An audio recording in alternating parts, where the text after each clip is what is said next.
Glória a Deus, que bom que você está aqui nesta noite.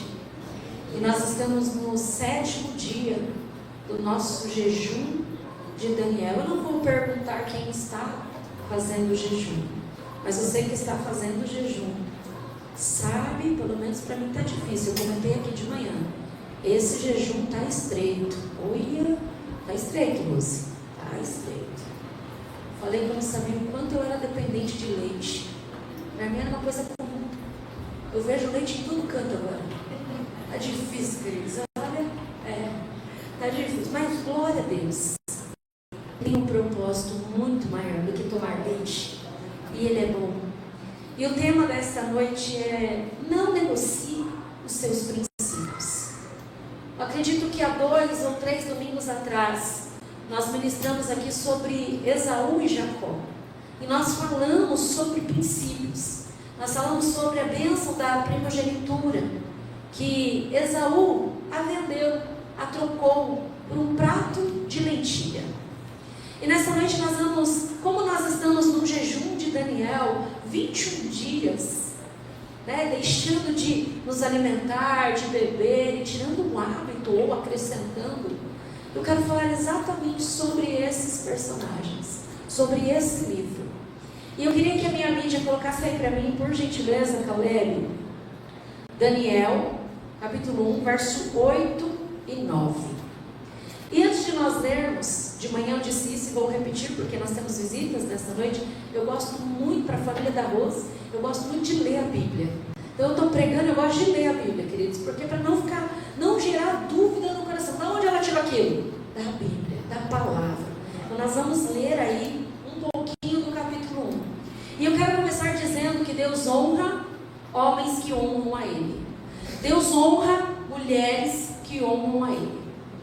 Eu li uma história, que é uma história antiga, de um corredor chamado Eric. E esse corredor, ele era cristão, ele era um homem de Deus. E para participar das maratonas. E ele passou um bom tempo treinando Miley. Treinando, fazendo os exercícios, sendo correto lá nos seus treinamentos. Quando chegou o dia da Olimpíada, a Olimpíada caía num domingo. Mas ele era um homem tão temente a Deus, honrava a Deus, que ele não abria mão de estar no culto. Então ele virou para o seu patrocinador, ele virou para o seu treinador e disse: eu não vou participar, Mauro. Não vou. Porque esse dia eu tenho um compromisso. E essa história verídica, diz que o seu treinador, diz que todos aqueles que acompanhavam ele, os seus amigos, começaram a criticar. Diz a história que até o príncipe de Gales foi conversar com ele, dizendo: não, você precisa correr, você tem uma medalha para ganhar, você precisa correr essa maratona de 100 metros. E ele disse: não vou, porque esse domingo eu tenho um compromisso. E ele não correu aquela maratona. E naquela época, porque essa história é uma história muito antiga, diz que ele trocou uma maratona de 100, ele corria 100 metros, para uma de 400 e uma para de 200.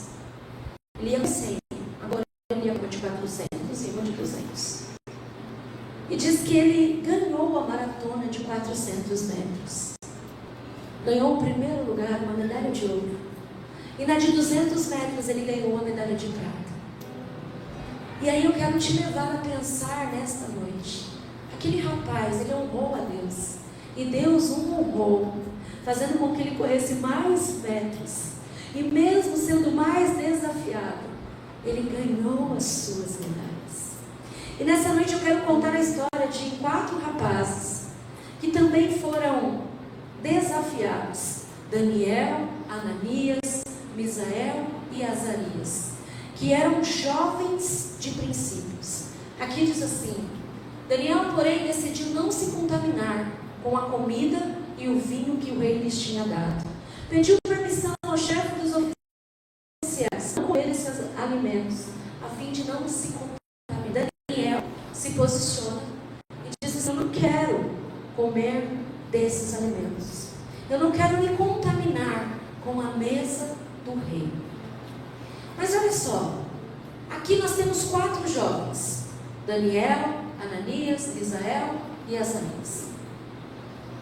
Jovens que tinham a idade aí entre 14 a 17 anos, que foram levados num cativeiro, foram levados como escravos para a Babilônia. Mas eles eram jovens firmes, eram jovens decididos, jovens que, independente da circunstância, as circunstâncias não mudou o coração desses jovens. Mas antes de nós falarmos diretamente desses jovens, eu quero fazer uma retrospectiva com você. Você que já conhece a Bíblia vai lembrar do que eu vou contar nesta noite. E você que não conhece vai conhecer um pouquinho mais. Tudo começa lá em Abraão. Quando Deus chama Abraão e diz para Abraão: eu tenho uma promessa para você. E você será pai de uma grande nação. E Abraão ouve a voz de Deus e obedece a voz de Deus. E ali nasce uma grande nação. E essa nação vai para o Egito. Lembra do Egito? Faraó, muralhas. E essa nação agora está no Egito. Só que lá eles se tornam escravos. E lá eles permanecem durante 400 anos como escravos. Escravos, queridos, eles eram homens que faziam tijolos. Eles não tinham a sua própria vida, eles eram escravos. E durante 400 anos eles ficaram a serviço dos egípcios. Mas o Senhor manda um homem chamado Moisés. E Moisés vem como libertador daquela nação e tira aquela nação do Egito. E a Bíblia diz que eles saem alegremente com seus despojos, que pegam as riquezas do Egito, que eles atravessam o mar vermelho com os seus pés a secos, que sobre eles havia uma coluna de fogo, que sobre eles havia uma nuvem de glória que os protegia em todo o tempo, que lá no deserto os sapatos cresciam nos seus pés, as sandálias, cresciam nos seus pés, que as suas roupas não ficavam moídas, que o Senhor mandava o maná do céu, que durante 40 anos eles perambularam pelo deserto, porque eles não creram totalmente no Senhor, porque eles se desviaram dos caminhos do Senhor, porque mesmo vendo toda a grandeza de Deus, mesmo vivendo todos os milagres, o coração deles não era um coração convertido, talvez convencido, mas convertido não. Não foi suficiente tudo o que eles viram para gerar fé no coração daquelas pessoas. Alguns viram, mas não gerou fé no coração deles. E aí morre toda aquela geração. E só apenas 2 entram naquela geração na terra prometida: Caleb e Josué. E agora eles estão numa nova terra, chegam diante de uma terra prometida, conquistam essa terra como Deus prometeu. Mas durante o tempo, o povo começa a se envolver com as coisas erradas daquela terra. O Senhor tinha dito a eles: não se misturem com os outros povos, não adorem outros deuses, não tenham outros ídolos. Só há um Deus e eu sou o Deus de vocês. Mas o coração daquele povo se endurece. O coração daquele povo começa a se envolver com deuses pagãos. E agora Josué já está morto. E aí Deus levanta juízes. Só para você recordar de alguns juízes: Débora,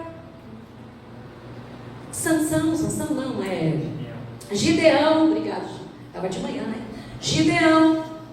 Deus levanta juízes para julgar o povo, para levar a palavra ao povo. Mas parece que aquele povo, queridos, estava meio surdo. E aí passa a época dos juízes e se levantam os reis, porque agora o povo olha os vizinhos e dizem assim: nós também queremos um rei, já que eles têm, eu também quero. Às vezes a gente faz igualzinho, Ai, mas eles podem, eu também posso. Será que podemos? Tem coisa que não. E aí ele levanta reis. Aí vem Saul, com a sua formosura, grandão. De repente vem Davi, pequenininho, mirradinho. E vem Salomão. E na época dos reis, há uma paz. Eles têm guerras, mas dentro do povo há uma paz. Só que os reis passam. E aí vem um rapaz chamado Roboão. E quando a gente começa a ler a história de Roboão, esse homem não era legal. Esse homem não tinha um coração convertido. Esse homem tinha mágoas e tristezas. E como eu falei aqui de manhã, pessoas amarguradas e tristes ferem outras. Pessoas que não são curadas não conseguem levar cura a lugar nenhum. Elas transbordam, elas sangram. E Roboão, por causa do coração dele, por causa da maldade, começa a bagunçar tudo. Lembram que nós temos lá 12 tribos? E agora essas 12 tribos se dividem em duas partes. 10 tribos vão para o norte e 2 tribos vão para o sul. Só para quem não sabe, lembrar quem sabe, as 12 tribos eram os 12 filhos de Jacó.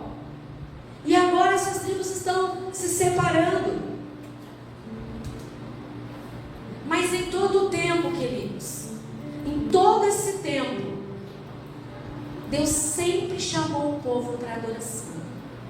Deus nunca se esqueceu daquele povo. Eles sempre ouviam assim: ouve Israel, ouve Israel, o Senhor nosso Deus é o único Deus.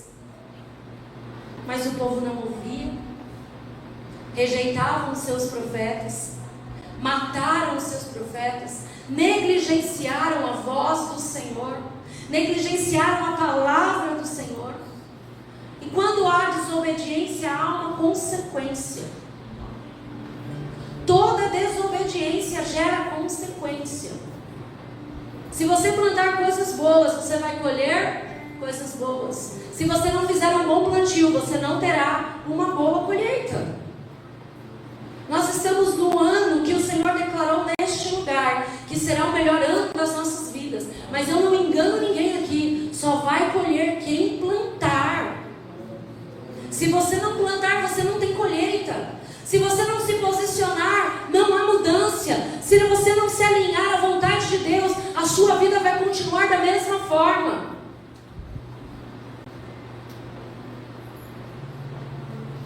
E aí veio as consequências. Primeiro para o Reino do Norte.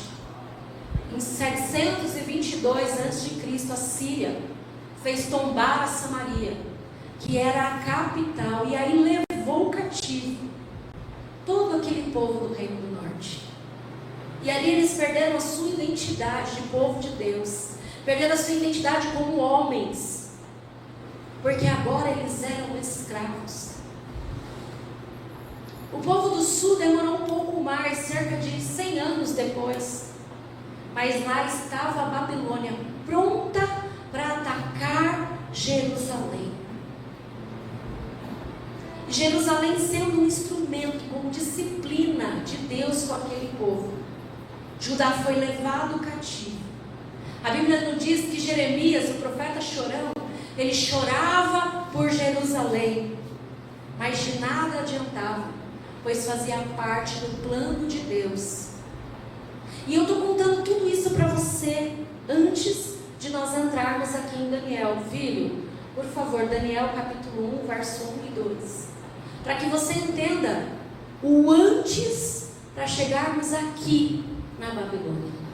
E aí está dizendo: no 3º ano do reinado de Jeoaquim em Judá, Nabucodonosor, rei da Babilônia, veio a Jerusalém e cercou a cidade. Eu não disse há pouco isso? Pode passar, filho.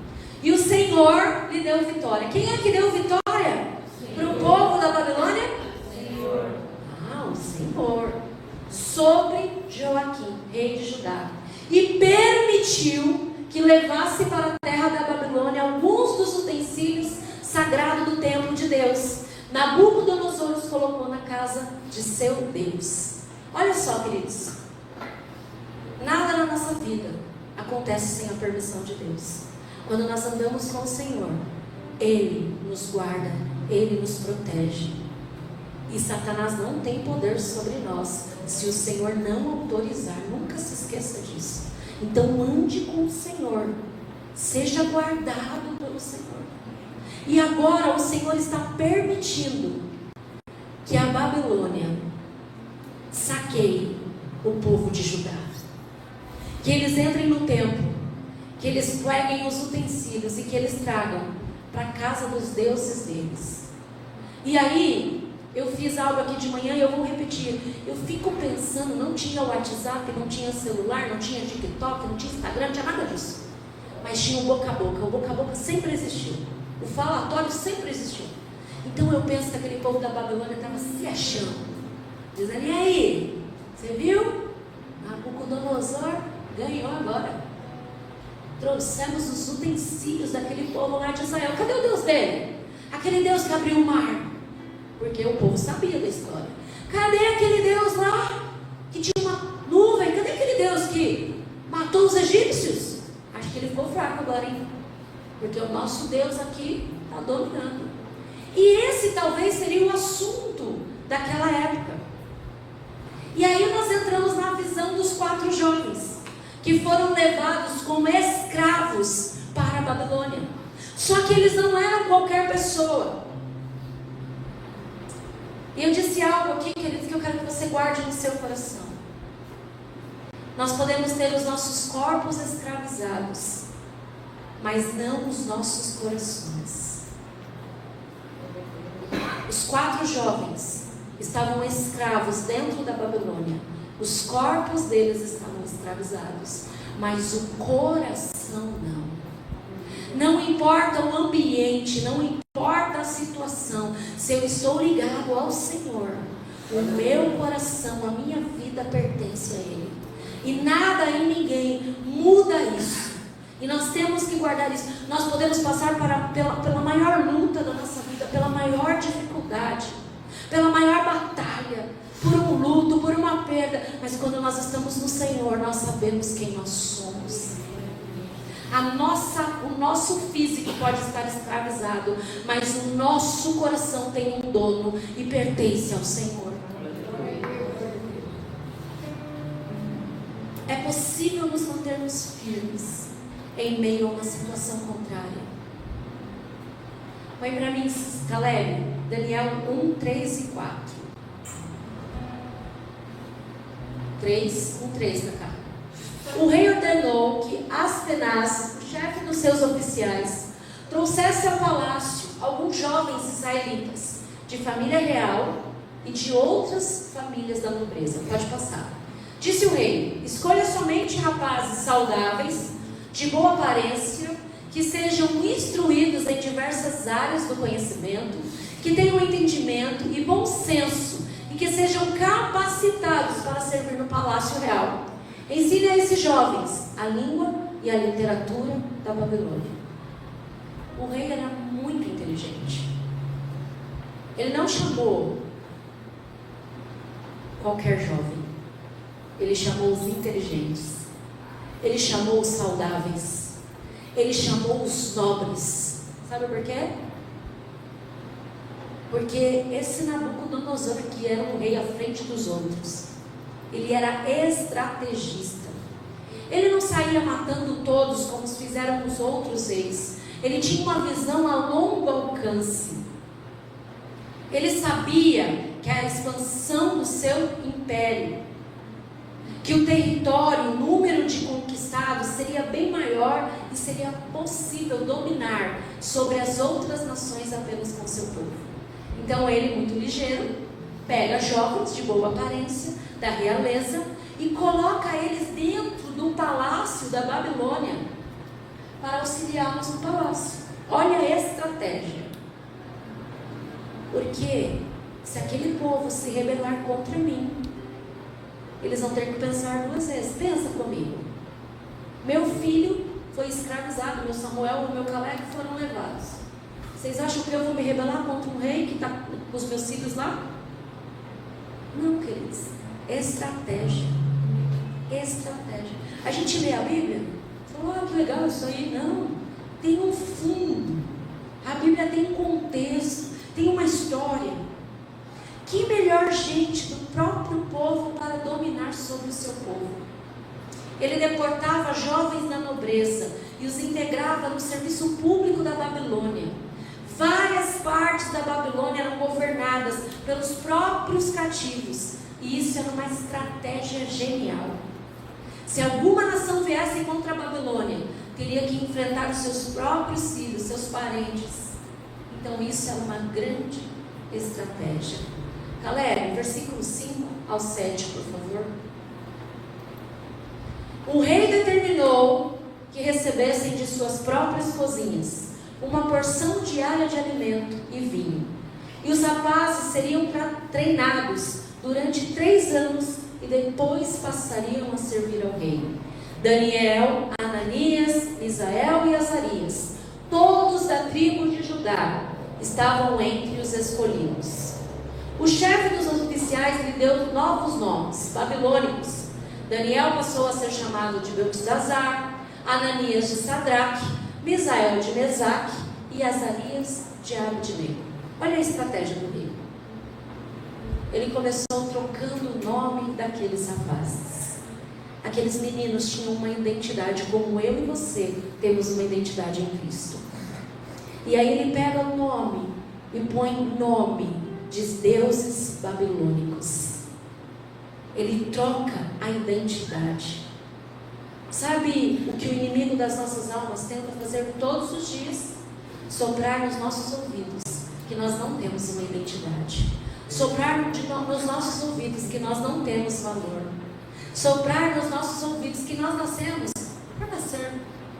Mas esses meninos tinham uma identidade. Ali existia toda uma estratégia diabólica, queridos. Primeiro, eu troco o nome deles. Depois eu trago eles para bem perto de mim. E durante 3 anos eu fico incutando neles a minha cultura, o que eu quero que eles aprendam. E aí eles vão ter que aprender o que eu quero que eles aprendam. Ah, e tem mais uma coisa. Eles vão ter que comer da minha cozinha, da minha comida. E nós já pregamos aqui várias vezes sobre a questão do posicionamento de Daniel de não comer da comida do rei. Sabe por que Daniel colocou no seu coração não comer da comida do rei? E vou dizer para você que não era a melhor comida, tá? Pode estudar. Era a sobra, porque eles eram escravos. Mas a sobra já era boa, porque era comida do palácio. Por que Daniel decidiu não comer? Porque aquela comida era uma comida consagrada a ídolos. Eles preparavam as comidas lá na Babilônia e eles consagravam a comida a deuses, aos deuses dele. E Samuel e Daniel, sabendo disso, diz: eu não vou participar desse alimento. Eu não posso comer desse alimento. E eu vim te dizer nesta noite, nós não podemos, e eu não estou falando fisicamente de comida, eu estou dizendo, nós não devemos nos alimentar de qualquer tipo de alimento. Esse é o alimento que sacia a nossa fome. Esse é o alimento que nos sustenta dia a dia. Eu posso ler bons livros, eu posso assistir bons filmes, mas isso não me sacia. E isso aqui é o verdadeiro alimento. E tudo que eu for fazer, eu preciso consagrar ao Senhor. O alimento que chega à minha casa, eu preciso consagrar ao Senhor, porque eu não sei onde ele foi feito, eu não sei quais as mãos que oraram em cima dele. Nós precisamos aprender isso, queridos, porque existe um mundo espiritual, e Daniel estava entendendo isso. E Daniel decide no seu coração: não vamos nos contaminar. Há um tempo onde nós olhamos hoje, queridos, e o que mais o inimigo das nossas almas faz é tentar nos aprisionar com distrações. Quantos de nós não vivem uma vida distraída? Se distrai por coisas poucas, perde tempo, perde oportunidade, porque se distraiu, porque não ouviu a voz de Deus. Está lá a bênção, mas será que você tem vivido a sua identidade em Cristo? Aquilo que realmente o Senhor tem para você? Será que você tem se posicionado e dizer: eu sei quem eu sou, eu sei que eu sou filho de um Deus que é grande, que é poderoso, e as promessas deles vão se cumprir uma a uma na minha vida? Ou será que nós temos trocado a nossa identidade? por pratos de lentilha, por situações desta terra. Porque quando Daniel propõe isso, seria mais fácil eles irem na onda de todo mundo. Tinham outros jovens lá, tinham outros hebreus lá. Talvez seria mais fácil fazer o que todo mundo está fazendo, porque se andar fora, quem assiste The Chosen vê lá os peixinhos, tudo indo para o mesmo lugar, né? E aí vem ao contrário, assim, ó. Nós estamos andando na contramão, e andar na contramão é só para os loucos. Enquanto o mundo está dizendo que algo é certo, nós estamos dizendo isso é errado e eu não faço parte disso. E aí nós somos taxados de quadrados, de loucos. Ei, agora vocês estão ficando malucos. Vocês vão 2 vezes na igreja agora de domingo. Ah, pastora Priscila, agora está doida mesmo. Josué, endoidou de vez agora. Vai de manhã e vai à noite. Ah não, vocês estão loucos. Já estava louco em uma. Então eu vou continuar sendo louca. Porque dessa terra não tem nada para me oferecer. O que eu estou esperando está lá no céu, me aguardando. Então eu tenho que plantar aqui aquilo que é eterno e não o que é passageiro. E Daniel e esses jovens estavam entendendo isso. Querido, tudo vai passar, mas essa palavra não vai passar. Glória a Deus.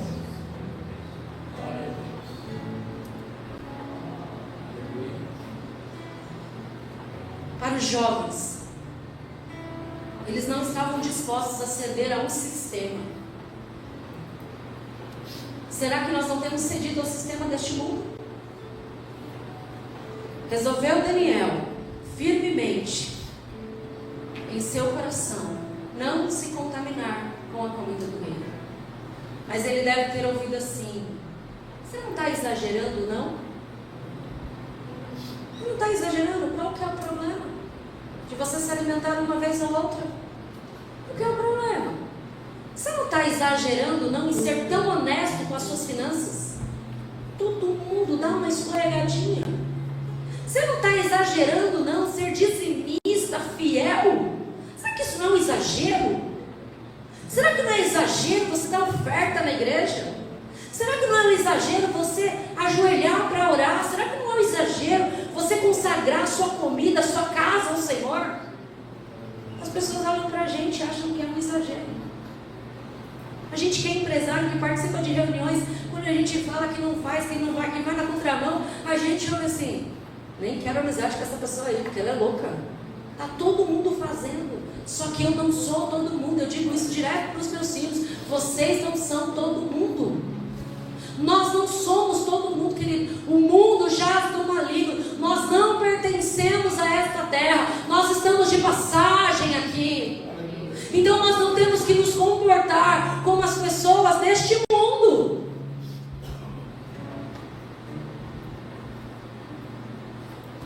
E aí Daniel conversa lá com as penas. Pode passar, filho. 8. Daniel, porém, decidiu não se contaminar com a comida, nem com o vinho que o rei tinha lhe dado. E aí ele pediu permissão ao chefe dos oficiais para não comer esses alimentos, a fim de não se contaminar. Ele vai lá e diz assim: olha, eu não quero comer dessa comida. Você me dá permissão de não comer dessa comida? Mas olha só o que acontece. Pode passar, galera. Deus havia feito com que o chefe dos oficiais mostrasse compaixão e simpatia a Daniel. Pode ir, filho. Apesar disso, Apenaz disse: tenho medo do meu senhor. O rei, ele determinou o alimento que vocês devem comer e o vinho que vocês devem beber. E se ficarem com aparência abatida em comparação com os outros rapazes de sua idade, temo que o rei mande cortar a minha cabeça. Apenaz disse para ele: cara, eu não posso fazer isso, porque eu tenho medo do rei. Se vocês não se alimentarem com a comida e com o vinho, vocês vão ficar abatidos, vocês vão ficar fraquinhos, e o rei vai cortar a minha cabeça. Mas olha só, pode passar, galera. Daniel falou com um assistente designado pelo chefe dos oficiais. Ele não conseguiu nada com o oficial, ele falou: vou no assistente. Queridos, talvez se fosse eu e você, a gente já ia desistir ali. Mas ele não quer deixar, então vou ter que comer. Deus, eu fiz minha parte. Mas Daniel não agiu assim. Daniel disse assim: opa, deixa eu ir naquele que prepara a comida. Lá em algumas versões diz, no chefe da cozinha. E ele vai lá no chefe da cozinha e diz para ele, para cuidar dele, de Ananias, de Misael e de Azarias: vai, filho, faça uma experiência conosco durante 10 dias, disse. Dê-nos apenas legumes para comer e água para beber. Enquanto todos os outros jovens estavam comendo tudo e mais um pouco, eles estavam tomando água e comendo legumes. Era meio louco, não era? Não tinha uma carninha, não tinha um franguinho, não tinha uma proteína. Era legumes e água. Imagina hoje, o cara passa lá com o McDonald's. A gente está de jejum. A gente está vivendo isso aqui, a igreja. Né? Um dos meus filhos disse assim: mãe, nunca me dão doce. Aí eu chego na escola, a menina vem me dar chocolate, dos bons. Não é uma tentação? Eu falei: você comeu? Claro que não, né, mãe? Mas olha, mãe, é uma coisa do inferno. É mesmo, queridos. É mesmo. Não é da terra, não. É do inferno. Sempre haverá aqueles que não vão se render.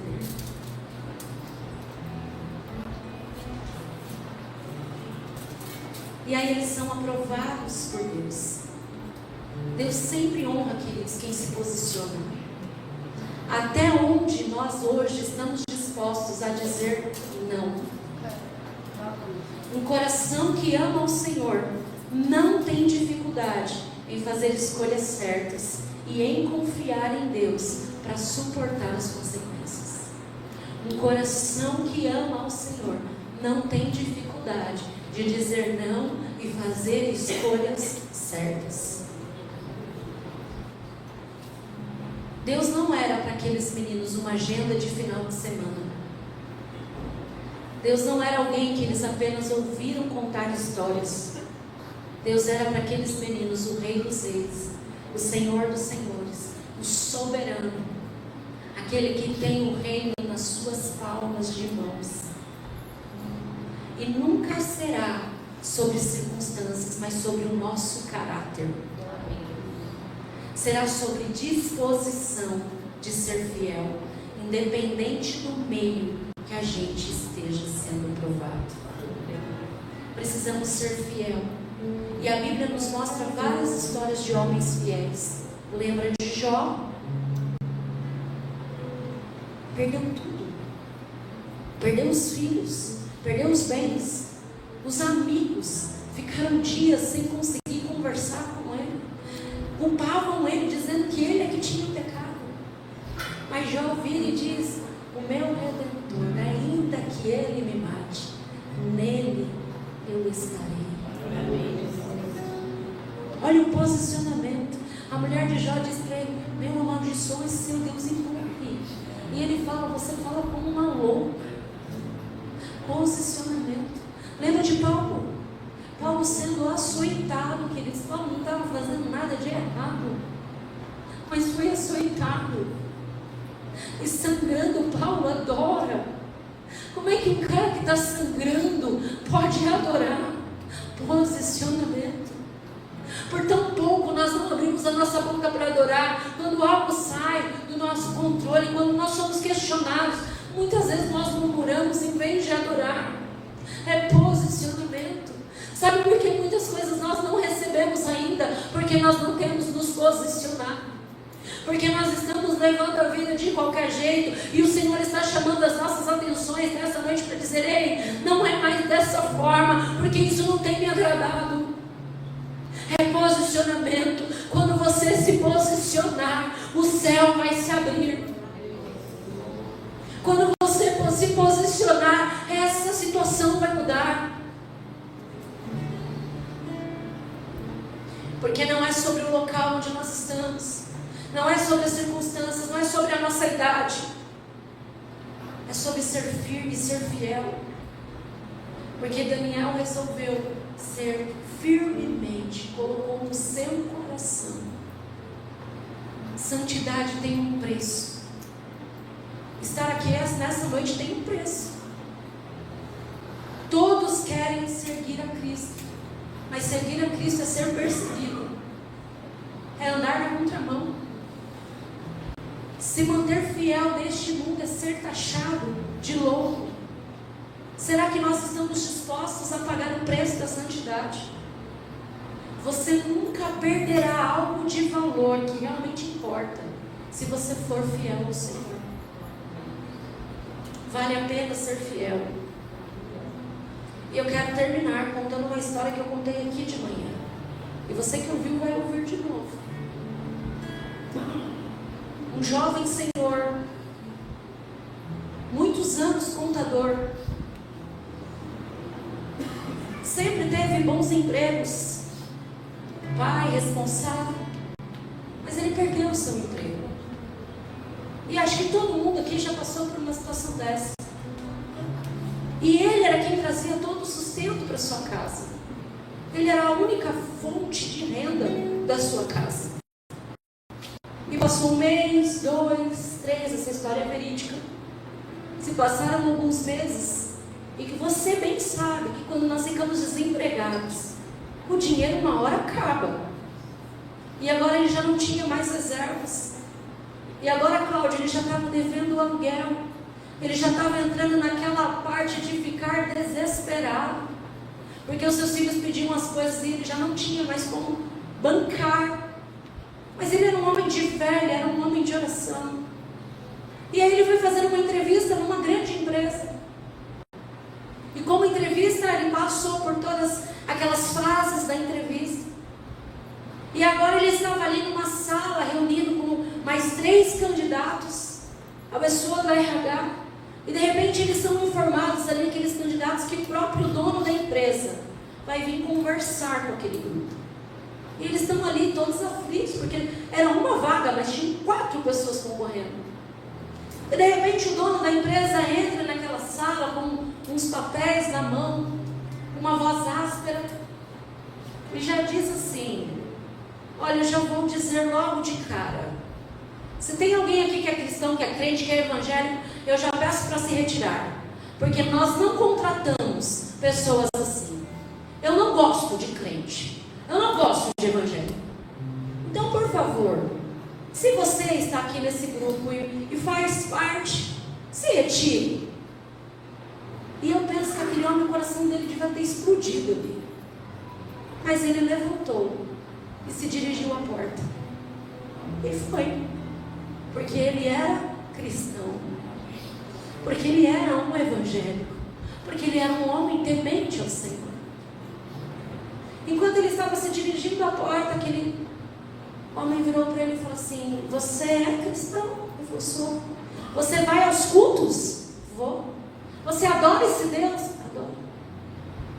E aí aquele homem olhou para os outros todos que estavam na sala e disse: antes de eu entrar aqui, antes de vocês passarem pelas entrevistas, nós fizemos um levantamento de toda a história de vocês, de toda a vida de vocês. E nessa sala, os 4 são cristãos. Mas você, foi apenas você, se manifestou e disse a verdade. Então você está contratado. Porque se você consegue honrar o seu Deus, você é digno de trabalhar nesta empresa. E os outros 3 foram dispensados. Posicionamento. O Senhor nos chama nessa noite para nos posicionarmos. Talvez lá no nosso casamento, como esposo, como esposa, talvez como filhos, talvez lá no nosso trabalho, talvez no ministério que o Senhor tem colocado nas nossas mãos. Ele nos chama para nos posicionarmos. Talvez nessa noite tem coisas que nós vamos ter que deixar totalmente de lado. Mas eu vivi a minha vida inteira assim, mas essa vida inteira nunca agradou ao Senhor. Então é hora de nós nos posicionarmos. Talvez a gente esteja se alimentando em mesas que não são alimentos puros. Então é hora de nós deixarmos isso de lado. E eu quero te convidar a ficar em pé, porque eu quero orar com você.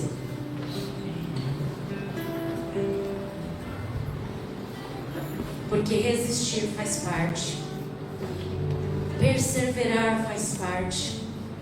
Não se venda, não troque a sua bênção por nada, porque não vale a pena. Você pode fechar os seus olhos, porque o Senhor está neste lugar, porque Ele atraiu os nossos corações nesta noite, a presença dEle. Porque você não veio aqui por acaso, porque você veio porque o Senhor tem algo para tratar no seu coração, na sua intimidade. Tem ídolos aí que precisam ser abandonados nesta noite. E eu não estou dizendo que tem imagem na sua casa, mas talvez o seu ídolo lá, a sua idolatria seja o seu filho, o seu marido, o seu trabalho, o seu dinheiro, o seu emprego, a sua faculdade, o seu nome. E nessa noite o Senhor está falando: não há outro Deus a qual você deva adorar a não ser eu. Em mim você pode descansar. Em mim você está seguro. Eu tenho te guardado. Eu te trouxe até aqui. Se posicione. Se posicione. Porque esse é o melhor ano das nossas vidas. Se posicione. Seja verdadeiro. Não tenha medo de expor a sua verdade. Não tenha medo de falar quem você realmente é. Não tenha medo do que as pessoas vão dizer ou pensar ao seu respeito. É o que o céu pensa ao nosso respeito. Aqueles jovens não tiveram medo de passar dias comendo alimentos que eram apenas legumes e tomando água. Eles não estavam envergonhados, eles não se deixaram levar pelos outros, pelo falar dos outros. Eles sabiam o Deus que eles serviam. Nós precisamos parar de ouvir o que os outros estão dizendo, o que as pessoas, o que a economia, o que o nosso país. Nós temos que começar a ouvir o que o céu está dizendo ao nosso respeito. E o Senhor está nos chamando, dizendo: ei, vocês têm uma identidade, vocês são filhos amados. E o meu projeto ainda não terminou. O meu projeto ainda não terminou. Ah, mas o meu cabelinho já está branco. Mas eu já estou avançado em idade. O Senhor está nos dizendo: não terminou.